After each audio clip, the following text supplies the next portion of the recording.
اشرح لي صدري ويسر لي امري واحلل عقدة من لساني میرے اللہ یہ خوبصورت محفل پاک سجائی اس کو قبول فرما. جتنے بھی حاضرین یہاں حاضر ہوئے اللہ کریم سب کی حاضری قبول فرما. جو نیک آرزو تمنا دل میں رکھتے ہیں اللہ کریم سب نیک خواہشات پوری فرما. مولا کریم تمام حاضرین کو انتظام کرنے والوں کو اس محفل پاک کی خوب برکات عطا فرما.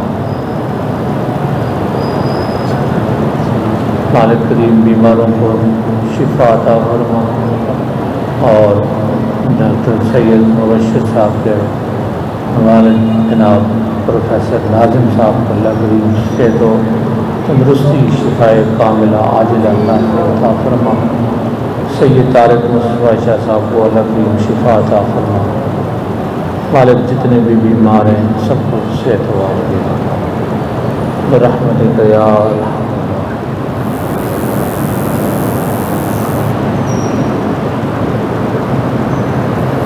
آپ حضرات کو صاحب تشریف لیں پیچھے والے حضرات.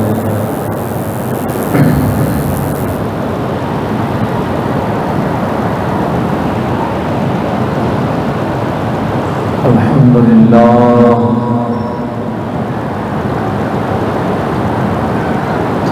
الحمدللہ رب العالمین.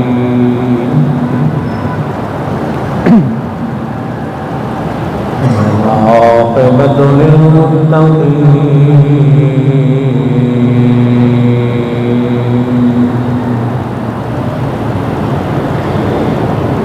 والصلاة والسلام علی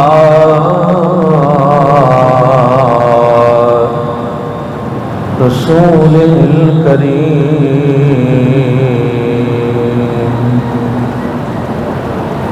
وعلی آلہ واصحابہ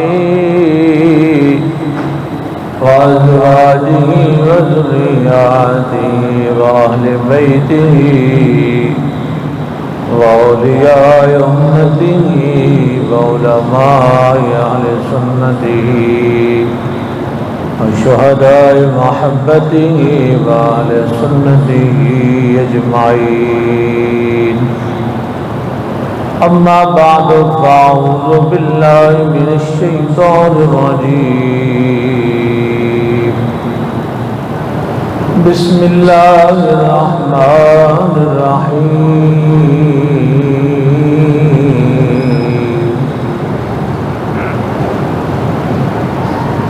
یا ایھا النبی حسبک اللہ ومن اتبعک من المؤمنین.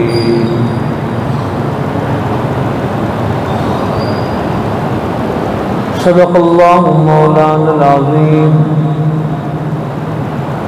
ان اللہ وملائکتہ یصلون علی النبی یا ایھا الذین آمنوا صلوا علیہ وسلموا تسلیما. اللہم صل علی سیدنا ومولانا محمد وعلی آل محمد وعلی آل محمد وعلى قال محمد وعلى جمال محمد وعلى كمال محمد وعلى آل محمد وعلى نوال محمد وعلى وسام محمد وعلى بلال محمد وعلى اقبال محمد وعلى استقبال محمد وعلى نقل وصل اصل محمد وعلى بيان قرآن فرقان احسان محمد وعلى روضة قبر جدار محمد وعلى عين بدر محمد وعلى ظهر عصر فجر محمد كما صليت على إبراهيم وعلى آل إبراهيم إنك حميد مجيد.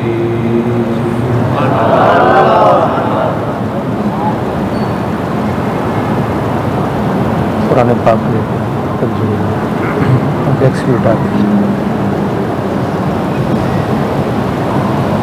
حضور سرور عالم صلی اللہ علیہ وسلم نے ارشاد فرمایا کہ بیس کم کرو، بیس کم کرو۔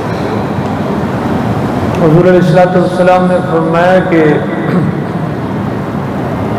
جو شخص ایک دن میں 500 بار درود پاک پڑھ لے اس کی زندگی سے محتاجی ختم ہو جاتی ہے، اس کی زندگی سے اس کو لوگوں کے سامنے پہ منتیں، سماجتیں، رونا دھونا نہیں کرنا پڑتا۔ اللہ تعالیٰ درود پاک کی برکت سے اس کی زندگی کے سارے کام آسان فرما دیتا ہے۔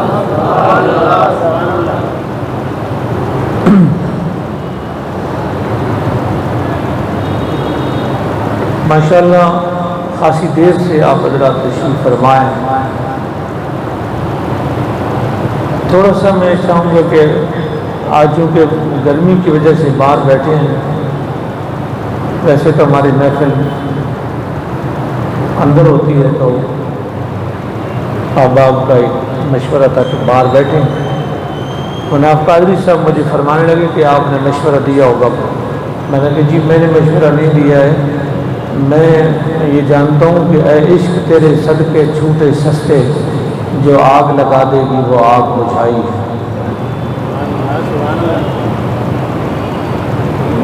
تو اب چونکہ آپ موسم کی وجہ سے دور دراز بیٹھے ہیں، تھوڑا سا پاس ہو جائیں، جتنا قریب ہوں گے قرآن پاک کے اتنا آپ کو اس کی برکتیں نصیب ہوں گی۔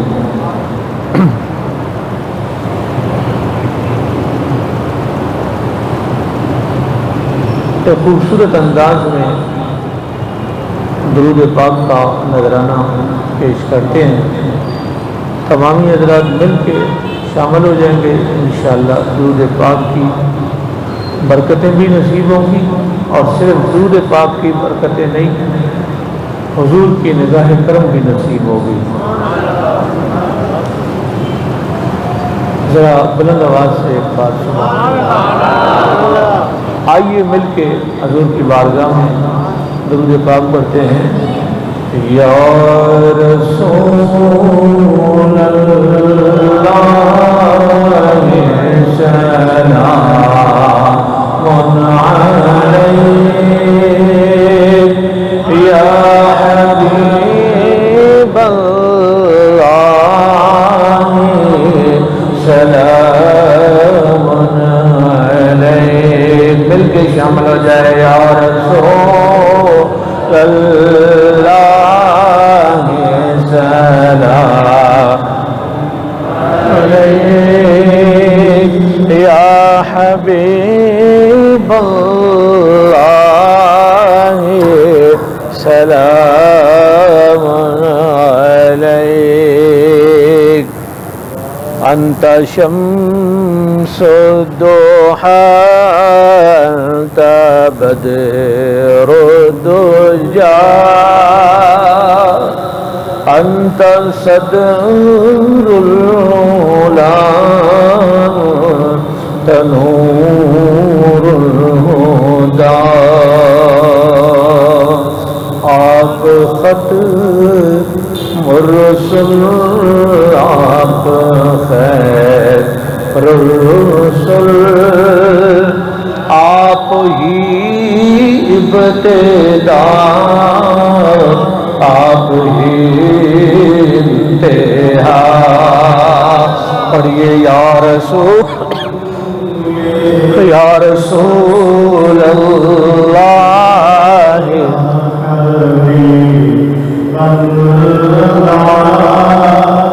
ہم گناہوں کی گٹھڑی اٹھائے ہوئے تیرے دربار میں سر جھکائے ہوئے۔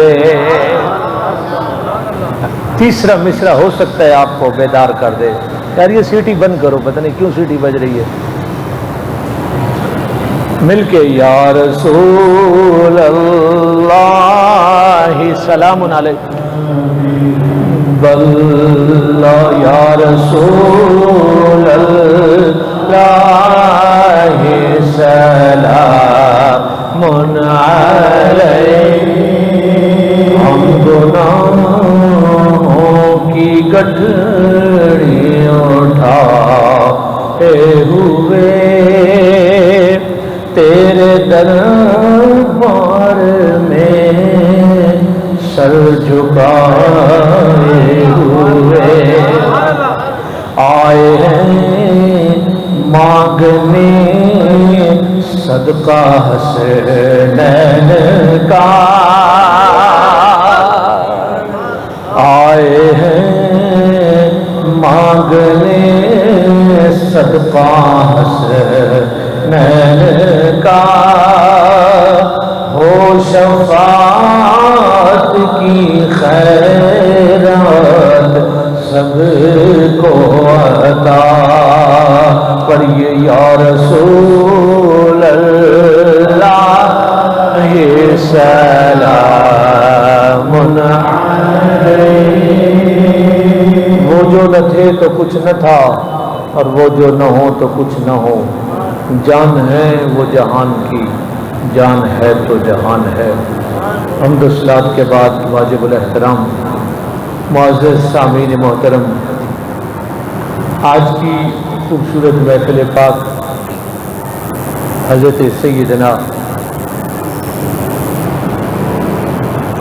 امیر المومنین خلیفۃ المسلمین جناب فاروق اعظم رضی اللہ تعالیٰ عنہ اور سیدنا عثمان غنی ذو النورین رضی اللہ تعالیٰ عنہ دونوں کی بارگاہ میں خراج عقیدت کے طور پر یہ محفل سجائی گئی ہے اور یہی اس عقیدے کا حسن ہے عقیدہ اہل سنت کا کہ حضور کی آل سے بھی محبت اور حضور کے اصحاب سے بھی پیار کرتے ہیں اللہ اسی عقیدے پر مرنا اور جینا نصیب فرمائے 18 ذی الحج حضرت سیدنا عثمان غنی رضی اللہ تعالی آپ کا یوم شہادت ہے کون سی تاریخ یہ پچھلا مہینہ جو عید والا مہینہ گزرے اس کی 18 تاریخ حضرت سیدنا عثمان غنی ذو النورین رضی اللہ تعالیٰ اور یکم محرم حضرت سیدنا فاروق اعظم رضی اللہ تعالیٰ عنہ کا یوم شہادت ہے حضرات گرامی انتہائی اختصار کے ساتھ کچھ گزارشات پیش کر کے میں اجازت چاہوں گا اللہ رب العالمین ہماری اس محفل پاک کو قبول فرمائے اور تمام حاضرین کو خوب برکتیں عطا فرمائے قرآن مجید فرقان حمید کی 10ویں پارے کے سورہ انفال میں اللہ جل مجدہ الکریم نے فرمایا کہ یا ایھا النبی حسبک اللہ ومن اتبعک من المؤمنین یہ قرآن کریم کے 10ویں پارے کی آیت ہے کون سی آپ جاگ رہے ہیں تو تھوڑا سا بولیے تاکہ 10ویں پارے اور 10ویں پارے کی 63 نمبر آیت کا یہ ترجمہ پڑھنے لگا ہوں فرمایا یا ایھا النبی اے غیب کی خبریں دینے والے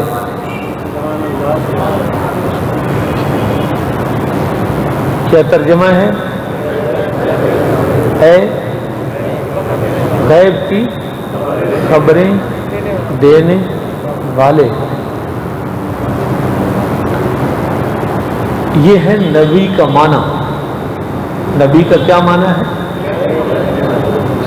غیب کی خبریں دینے والے قرآن کریم کے اس ترجمے کے علاوہ کنز الایمان شریف جو امام اہل سنت کا ترجمہ ہے اس کے علاوہ جتنے بھی تراجم ہیں ان میں نبی کا معنی نہیں کیا گیا حالانکہ نبی اردو کا لفظ نہیں ہے عربی کا ہے قرآن پاک میں نازل ہوا اس کا ترجمہ نہیں کیا گیا سوال یہ ہے کہ جب پورے قرآن کا ترجمہ کر دیا تو پھر نبی کا ترجمہ کیوں نہیں کیا؟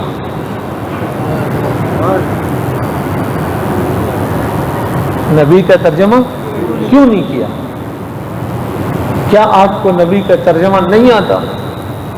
تو آپ جتنے بھی اسٹوڈنٹ حضرات بیٹھے ہیں، جب آپ کو انگلش کے کسی لفظ کا معنی نہیں آتا تو آپ ڈکشنری کی طرف راغب ہوتے ہیں، آپ ڈکشنری دیکھتے ہیں، ایسا ہی ہے نا؟ تو وہاں سے آپ کو اس کا معنی مل جاتا ہے۔ یہ ہر زبان کا دستور ہے، عربی زبان میں بھی ایسا ہی ہے۔ عربی میں بھی ایسا ہوتا ہے کہ جب کسی لفظ کے معنی نہیں آتے تو پھر ڈکشنری میں دیکھا جاتا ہے تو وہاں اس کا معنی مل جاتا ہے۔ تو اس کا معنی بھی اگر آپ ڈھونڈتے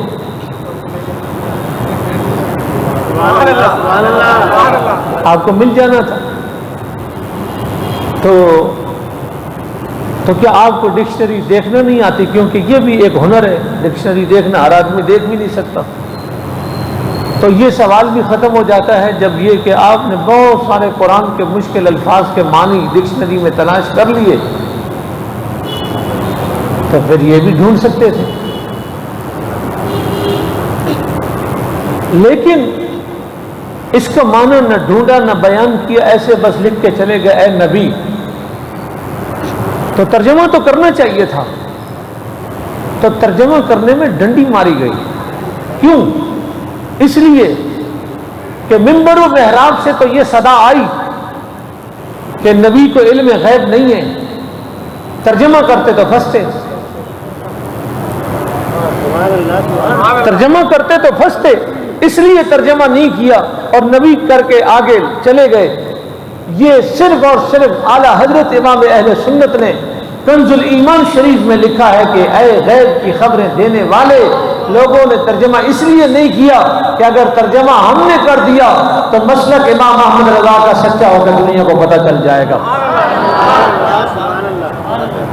فرمایا اے غیب کی خبریں دینے والے، حسبک اللہ، اللہ آپ کو کافی ہے، اللہ آپ کو کافی ہے، اور ومن اتبعک من المؤمنین، اور جو مومن آپ کے پیروکار ہیں وہ بھی آپ کی مدد کو کافی ہیں۔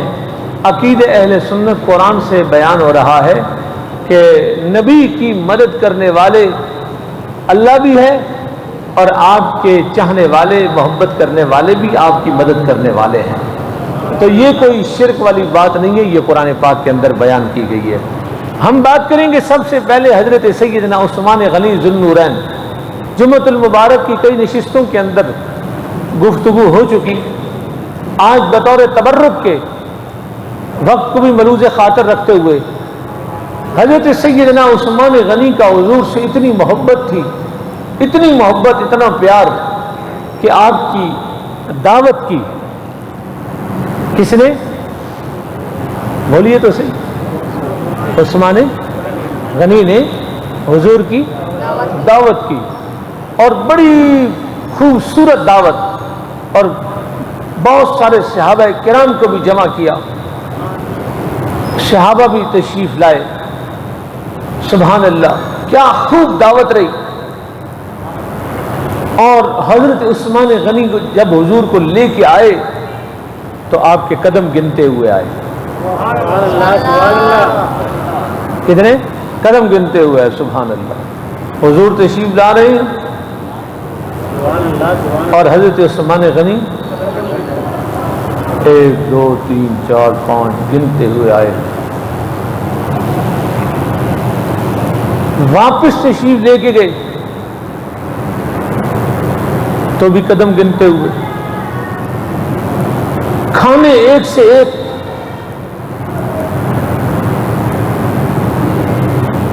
اور اس میں حضرت صدیق اکبر بھی، فاروق اعظم بھی، حضرت مولا مرتضیٰ بھی، بہت سارے صحابہ۔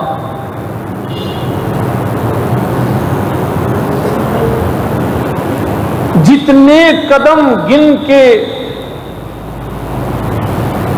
جناب عثمان غنی نے اتنی تعداد میں غلام آزاد کر دیے۔ ذرا بلند آواز سے سبحان اللہ۔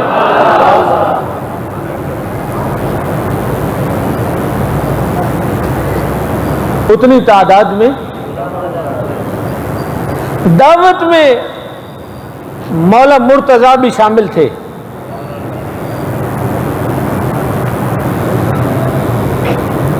دعوت میں مولا مرتضیٰ علی پاک بھی شامل تھے۔ جب گھر گئے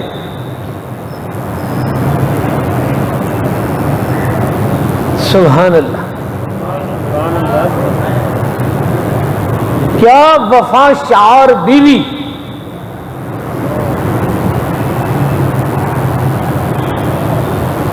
دیکھ کے حضرت سیدہ خاتون جنت نے مولا مرتضیٰ کو کہنے لگی میرے سرتاج مجھے آپ کچھ فکر مند لگ رہے ہیں آج،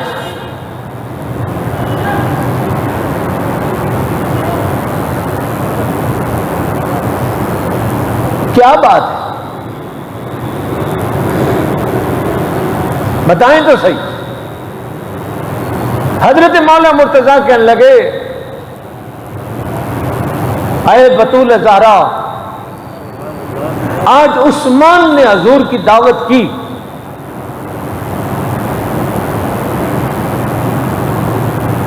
اور دسترخوان پہ میوے چن دیے،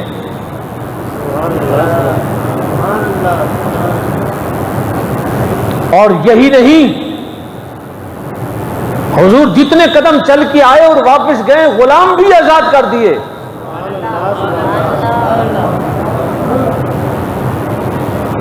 بس یہاں پھر اب آپ کا امتحان ہے، آپ بیدار ہوتے ہیں یا نہیں۔ سیدہ خاتون جنت کہنے لگیں اس میں پریشانی کی کیا بات؟ آپ کیا چاہتے ہیں؟ حضرت مولا مرتضیٰ فرمانے لگے میں چاہتا ہوں میں بھی ایسی دعوت کروں، میں بھی ایسی ہی دعوت کروں۔ تو سیدہ خاتون جنت نے کہا دعوت کر دیں، آپ حضور کی دعوت کریں، صحابہ کو بلائیں، اس میں کیا پریشانی کی بات ہے؟ بظاہر اسباب گھر میں اتنے نہیں تھے، مولا مرتضیٰ فکر مند تھے۔ حضرت سیدہ خاتون جنت کہنے لگی آپ بلائیں، دعوت کریں۔ فاطمہ پھر لنگر کہاں سے آئے گا اتنے سارے، میں چاہتا ہوں ویسے کا ویسا ہی ہو، میں چاہتا ہوں دسترخوان ویسا ہی ہو۔ حضرت سیدہ خاتون جنت فرمانے لگی اے میرے سرتاج، دسترخوان ویسے کا ویسا ہی نہیں، اس سے اچھا ہو سکتا، بولو جسے سمجھ آئی ہے، دسترخوان اس سے اچھا ہوگا۔ حضرت مولا مرتضیٰ کہنے لگے کیسے ہوگا؟ آپ نے حضرت خاتون جنت آپ دعوت دیں، اس بات کو چھوڑ دیں کیسے ہوگا۔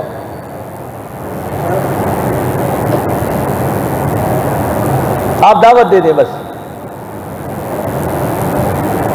دعوت دے دی گئی۔ اس سے پہلے ابھی فکر مولا علی کی ختم نہیں ہوئی، آپ کہنے لگی میرے سرتاج میرے بتائیے تو صحیح اور کیا فکر ہے؟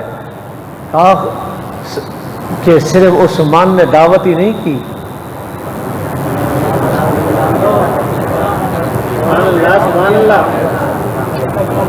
غلام بھی قدموں کے برابر آزاد کیے۔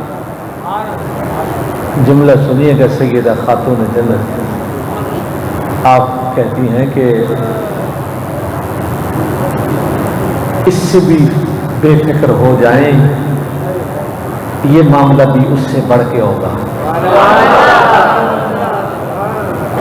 یہ معاملہ بھی اس سے بڑھ کر ہوگا۔ آپ نے دعوت دے دی، حضرت خاتون جنت نے فرمایا کہ قدم گنتے آئیے گا اور واپس بھی گنتے جائیے گا۔ بظاہر گھر میں کچھ نظر نہیں آ رہا، بظاہر مالک کونین ہیں، گو پاس کچھ رکھتے نہیں، دو جہاں کی نعمتیں ہیں ان کے خالی ہاتھ میں،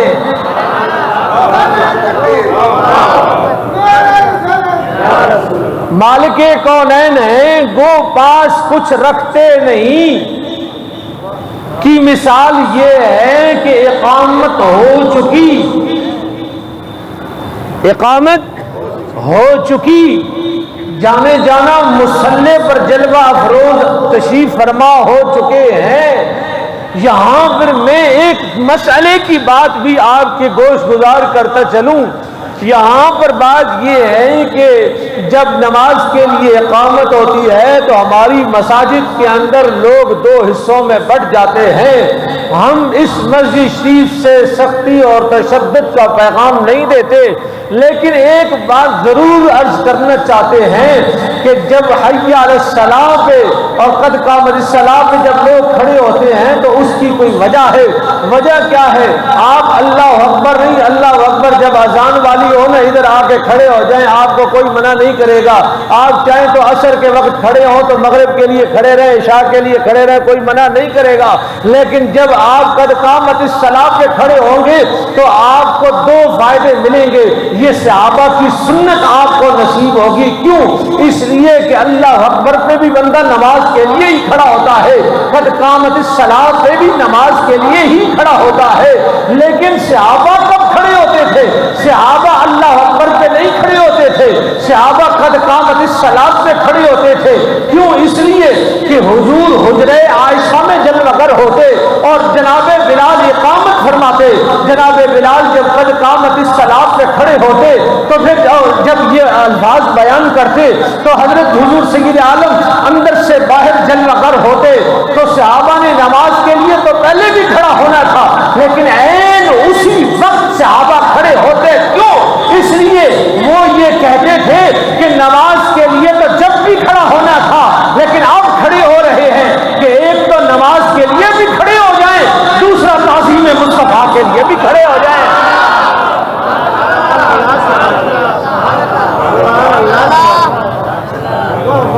ذرا سبحان اللہ اونچی آواز سے۔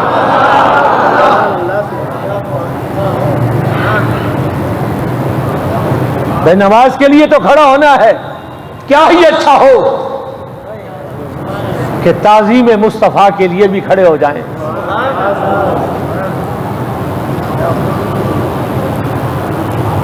شعر کیا تھا؟ مالک کونین ہے، گو پاس کچھ رکھتے نہیں، کا مطلب یہ ہے کہ اقامت ہو چکی۔ آپ تھوڑے سے غیر حاضر ہیں، میرے ساتھ ذرا جوڑ کے رہیے۔ سبحان اللہ، ذرا اونچی آواز۔ مالک کونین ہیں، گو پاس کچھ رکھتے نہیں، کا مطلب یہ ہے کہ اقامت اللہ نے جس کو قوت گویائی دی ہے وہ بولا کرے، اقامت ہو چکی، یہ سوچ کر بولا کرے کہ میں حضور کی شان پڑھ رہا ہوں اور پھر میں بھی اس میں شامل ہو جاؤں تاکہ میں بھی حضور کا ثنا خواں کہلاؤں۔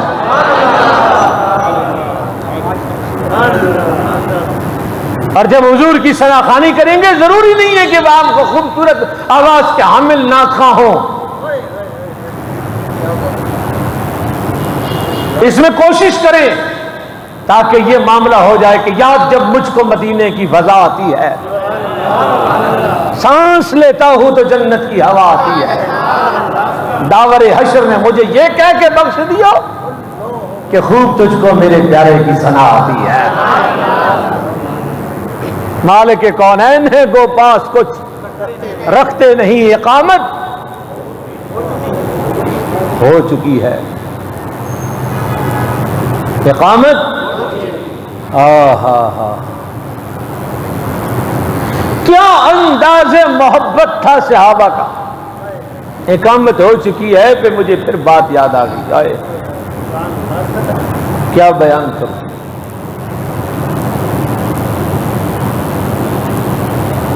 بندوں کی آواز منفرد ہوتی ہے، جانوروں کی منفرد نہیں ہوتی، ایسا ہی ہے۔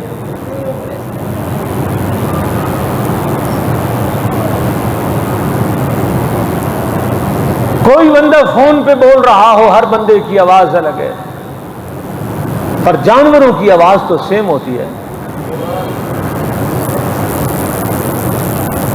جانوروں کی آواز تو ایک جیسی ہوتی ہے. ساری گایوں کی آواز ایک جیسی، سارے بکروں کی آواز ایک جیسی، اونٹوں کی آواز ایک جیسی. جناب حضرت سیدنا صدیق اکبر کو حضور نے ایک جنگ کے لیے سالار قافلہ بنا کے بھیجا. حضور کی 3 اونٹنیاں ہیں. کتنی؟ حضور کی 3 اونٹنیاں ہیں. 3 مختلف اونٹنیاں ہیں. جتنے بھی ہوں آواز تو آپ کی ایک جیسی نہیں ہے. اس وقت کوئی بول رہا ہے اور کوئی نہیں بول رہا ہے، سارے ذرا ایک جیسی آواز. کتنی اونٹنی ہے؟ اور ایک کا نام ہے جدا، ایک کا نام ہے بدا. حضور کی 3 اونٹنیاں ہیں. حضور سیدنا صدیق اکبر کو سالار قافلہ بنا کے بھیجا. فجر کی مدینے سے باہر جا چکے تھے. فجر کی نماز کی اقامت بھی. کیا انعام دوں آپ کی خاموشی کو کہ فجر کی نماز کی اقامت بھی ہو چکی ہے اور سرکار صدیق اکبر مصلی امامت پر جلوہ گر ہیں، کیونکہ حضور خود نہیں تشریف لے گئے، حضرت صدیق اکبر کو بنا کے بھیجا. اور یوں جناب صدیق اقامت ہو چکی ہے، سرکار صدیق اکبر مصلی امامت میں ہے. ہر نمازی یہ ہاتھ باندھنے کے لیے جب یوں ہاتھ اٹھاتا ہے تو ہر نمازی یوں ہاتھ باندھ لیتا ہے، لیکن صدیق اکبر کے ہاتھ نیچے چلے گئے. صدیق اکبر کے ہاتھ نیچے چلے گئے. صحابہ کرام کوئی ہاتھ باندھ رہا ہے لیکن نہ تلاوت شروع ہو رہی ہے. ابو بکر کے ہاتھ بھی نہیں بندھے ہوئے. پتہ نہیں کیا معاملہ ہوا. جب نماز کی فجر کی تو تلاوت بلند آواز سے ہونی ہے، تو صدیق اکبر نے تلاوت نہیں کی تو دیکھا نماز شروع نہیں ہوئی. تو پوچھا لوگوں نے کہ کیا ہوا ابو بکر، خیریت تو ہے، طبیعت تو ٹھیک، معاملہ؟ کہا نہیں حضور خود آ رہے ہیں.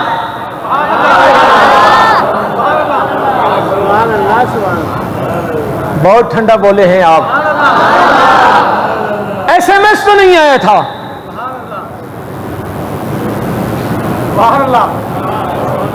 کال تو نہیں بجی، موبائل تو نہیں بجا. لوگوں نے پوچھا کہ کیا ہوا؟ جناب صدیق اکبر حضور خود تشریف لا رہے ہیں. ابو بکر آثار کچھ نہیں ہے، مدینے سے باہر ہیں. ابو بکر تمہیں کوئی خواب آیا ہے؟ خواب آتا تو میں نماز شروع بھی نہ کرتا، لیکن اقامت ہو چکی اور تکبیر تحریمہ بھی میں کہہ چکا اور نماز شروع نہیں کی، ہاتھ چھوڑ دیے. کیا ہوا؟ کہا حضور خود تشریف لا رہے ہیں. کہا ابو بکر تجھے کیسے پتا؟ ابو بکر تجھے کیسے پتا کہ حضور خود آ رہے ہیں؟ آپ فرماتے ہیں کہ حضور کی اونٹنی کی آواز جدا کی میں نے سنی ہے، حضور آ رہے ہیں. حضور کی اونٹنی کی آواز مجھے آئی ہے. یارو اونٹوں کی اور جانوروں کی آواز تو سیم ہوتی ہے، لیکن صحابہ کی محبت کے بھی صدقے جاؤ، حضور کے جانوروں کی آواز بھی انہیں پہچان تھی کہ کس کی آواز.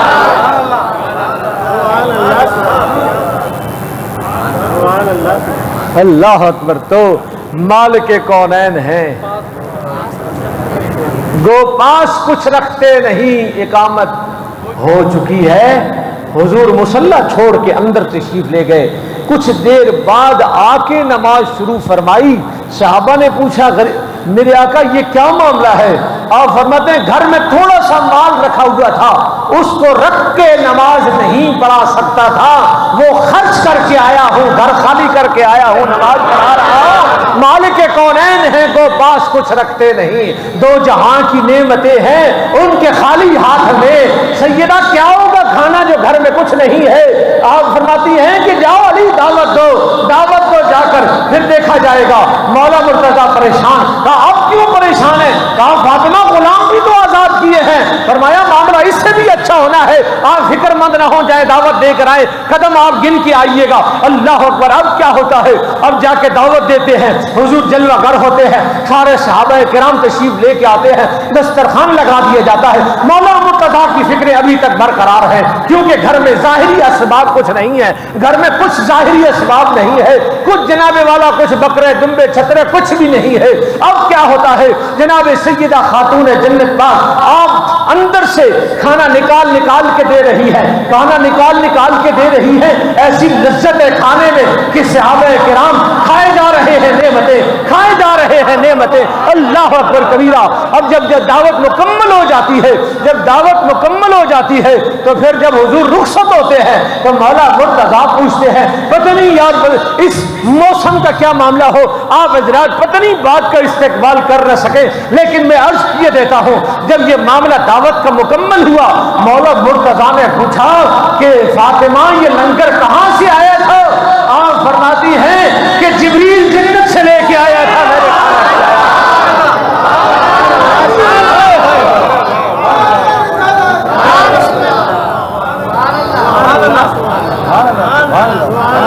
یہ لنگر جبریل لے کے آئے تھے. اب مسئلہ رہ گیا. ماشاءاللہ آپ کی توجہ کو سلام. کس کا رہ گیا؟ غلام آزاد. ہائے ہائے, یہ سن کے آپ مچل جائیں گے. غلاموں کی آزاد ہونے کا مسئلہ.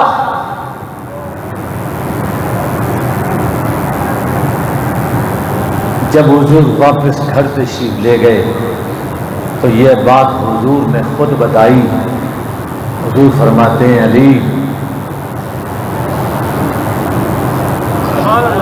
عثمان نے میرے ایک ایک قدم پر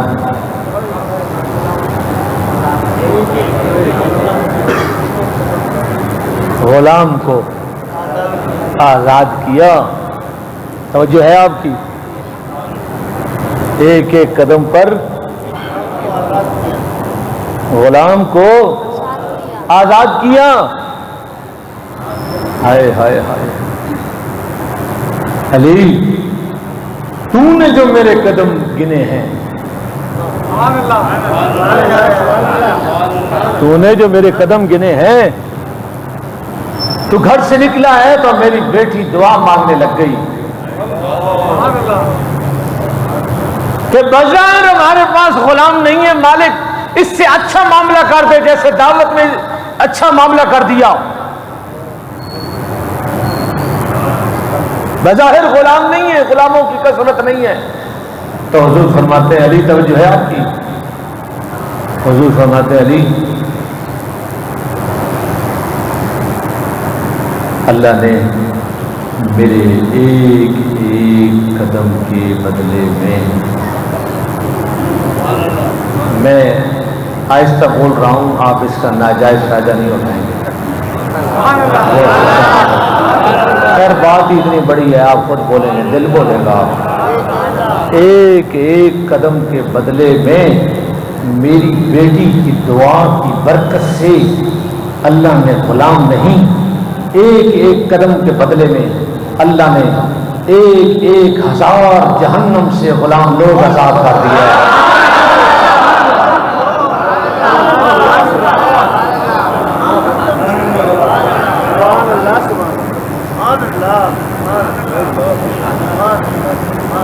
حضرات گرامی قدر, ایسی دعوت ہوئی, بہرحال ایسی محبت, اور یہ محبت کا معیار سبحان اللہ.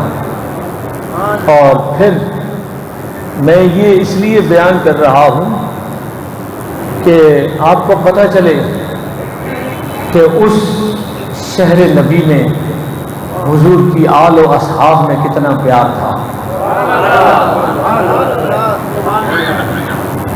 کتنا پیار تھا. ذرا زور سے کہیں سبحان اللہ.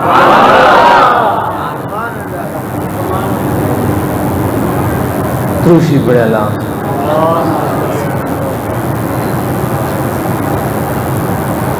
وہاں کتنی محبت تھی، قربان جائیں۔ نفیس عالم بھائی جلدی سے یہاں آپ تشریف لائیں، دروشی پڑھیں ایک بار اللہ۔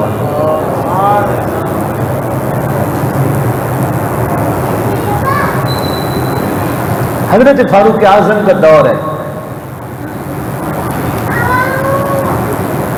فاروق اعظم کا دور ہے۔ حضور فرماتے ہیں میرے بعد کوئی نبی ہوتا تو عمر ہوتا۔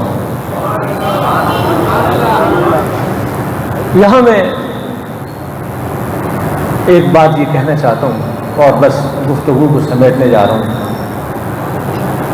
حضور نے کیا فرمایا کہ میرے بعد اگر کوئی نبی ہوتا تو کون ہوتا؟ عمر ہوتا۔ درود پاک پڑھے اللہ۔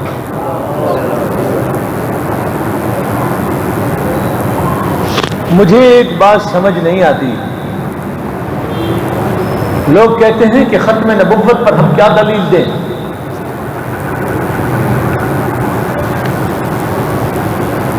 ختم نبوت پر کیا دلیل دیں؟ تو کیا یہ نہ سمجھ میں آنے والی بات ہے کہ حضور نے فرمایا کہ میرے بعد اگر کوئی نبی ہوتا تو کون ہوتا؟ عمر ہوتا۔ تو آپ کو یہ دلیل نہیں بیان کرنا آتی کہ جب حضور نے یہ فرما دیا کہ میرے بعد کوئی نبی ہوتا تو عمر ہوتا، لیکن انا خاتم النبیین لا نبی بعدی، میں آخری نبی ہوں، میرے بعد کوئی نبی نہیں آ سکتا۔ تو جب عمر نہیں ہوئے نبی تو اور کون ہو سکتا ہے جن کے لیے حضور نے خود فرمایا ہے؟ اس سے آسان دلیل اور کیا مانگتے ہیں آپ؟ اور ایک بات عرض کروں، حضرت امام اعظم ابو حنیفہ رضی اللہ تعالی عنہ آپ فرماتے ہیں ختم نبوت کی دلیل مانگنا کفر ہے۔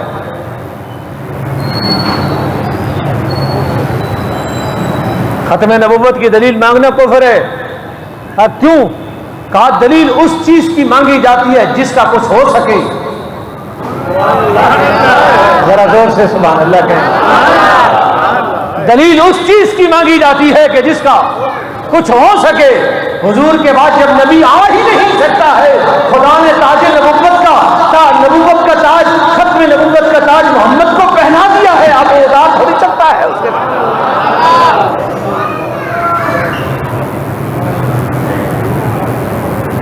درود پاک پڑھے اللہ۔ یہ بیزاری ہو رہی ہے باہر بیٹھ کے،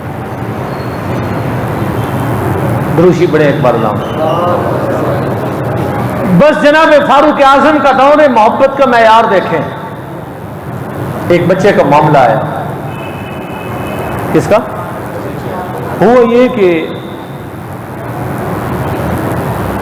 ایک گھر میں دو خواتین تھیں سوتنیں، اتفاق سے دونوں کے گھر میں ایک ہی وقت میں ولادت ہوتی ہے، ایک کے ہاں بیٹی ایک کے ہاں بیٹا۔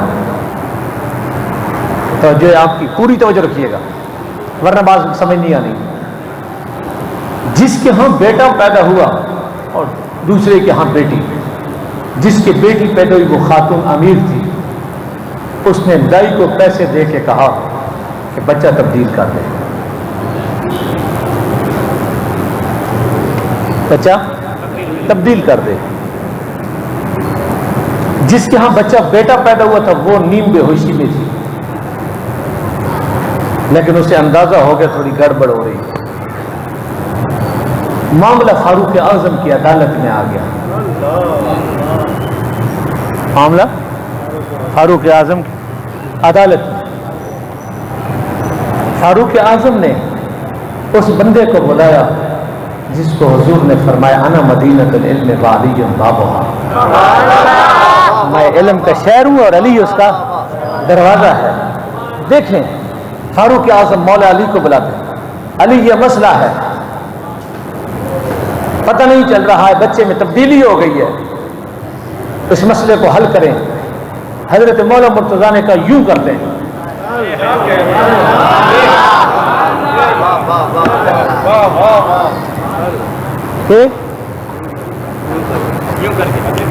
ابھی کر فرمایا 2 برابر شیشیاں لو. کیا 2 برابر شیشیاں لے لو.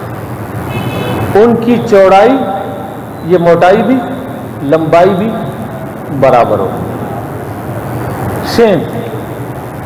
یہ بوتل دیجیے, یہ پکڑائیں. یہ چونکہ ایک جیسی بوتلیں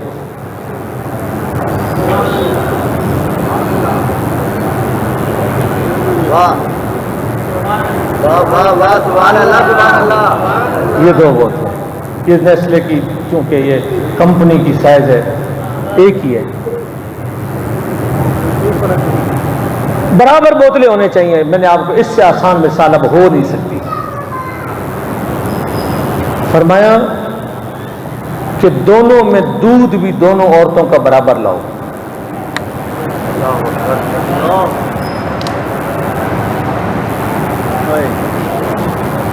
پریشان ہو رہے ہیں آپ. دودھ بھی برابر لاؤ. حضرت مولا کائنات نے فرمایا دونوں کا دودھ برابر ہونا چاہیے, یعنی مقدار بھی برابر ہو. مقدار بھی برابر ہو بوتل کے اندر, یعنی 5 ملی لیٹر ایک میں تو دوسری بھی اتنا ہی ہونا چاہیے, زیادہ نہیں. دونوں بوتلوں میں دونوں خواتین کا دودھ لایا گیا اور پھر دونوں کو آپ نے تولا. ایک بوتل کا دودھ کا وزن زیادہ تھا.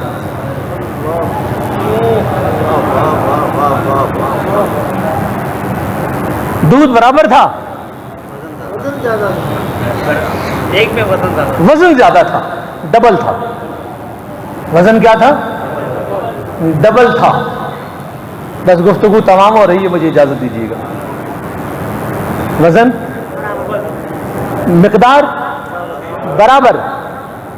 جب تولا گیا تو ایک کا وزن دوسرے کے مقابلے میں ڈبل. آپ نے فرمایا کہ یہ جس کا دودھ ڈبل ہے بیٹا اس کا ہے.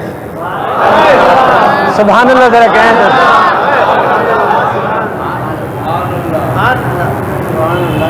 بیٹا جس کا وزن کم ہے بیٹی اس کی ہے. فیصلہ کرنے والے مولا علی ہوں اور عدالت فاروق اعظم کی ہو. سبحان اللہ ذرا اونچی آواز. فیصلہ عدالت فاروق اعظم میں ہو اور چیف جسٹس مولا علی ہو. سمجھ ہی نہیں آئی آپ کو. سبحان اللہ ذرا. عدالت فاروق اعظم کی ہے, حکومت فاروق اعظم کی ہے, لیکن چیف جسٹس مولا علی کو بنایا گیا. اور پھر مولا علی جو فیصلہ کیا, سبحان اللہ تو ذرا بلند آواز سے. مولا کائنات نے فیصلہ کیا. فیصلہ کرنے والے انا مدینۃ العلم و علی بابھا اور انا دار الحکمت و علی بابھا. حضور نے صرف یہ نہیں فرمایا کہ میں علم کے شہر علی اس کا دروازہ, حضور نے یہ بھی فرمایا کہ میں حکمت کا شہر ہوں, علی اس حکمت کا دروازہ ہے. اس سے بڑی حکمت کیا ہو سکتی ہے کہ دودھ منگوایا گیا, دودھ منگوانے کے بعد جناب اس کے پیمانے ناپے گئے, پھر وزن کیا گیا. وزن کرنے کے بعد جس کا دودھ ڈبل ہوا اس کو جناب والا کہا بیٹا اس عورت کا ہے, جاؤ اس کو دے دو. جب یہ سارا معاملہ ہو گیا اور فاروق اعظم نے مسکرا کے پوچھا تو صحیح ہوگا نا کہ علی یہ فیصلہ کیا کیسے ہے تو نے؟ کہا فاروق یہ کوئی مشکل فیصلہ ہے. کہا یہ تو نے کہاں سے مسئلہ نکالا ہے؟ فرمایا قرآن پاک سے. کہا قرآن کی کون سی آیت سے؟ فرمایا آیت میراث سے کہ یوصیکم اللہ فی اولادکم للذکر مثل حظ الانثیین. جو قرآن میں یہ کہتا ہے کہ بیٹے کو ڈبل دو, وہ اندر بھی انصاف ہی رکھتا ہے.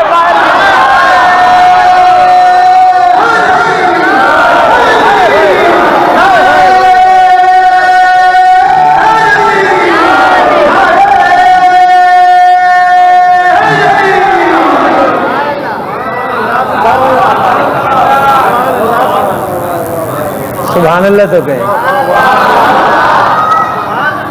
جو ہمیں کہتا ہے کہ بیٹے، یہ میراث کا مسئلہ تو آپ کو پتہ ہی ہوگا کہ بیٹے کا ڈبل ہوتا ہے، فرمایا اس نے انصاف کے تقاضے صرف دنیا میں نہیں ماں کی چھاتی میں بھی پورے ہی رکھے ہیں۔ یہ وہ دانا عقل مند لوگ، اللہ ان کے صدقے ہماری مغفرت فرمائے۔ وآخر دعوانا الحمدللہ رب العالمین۔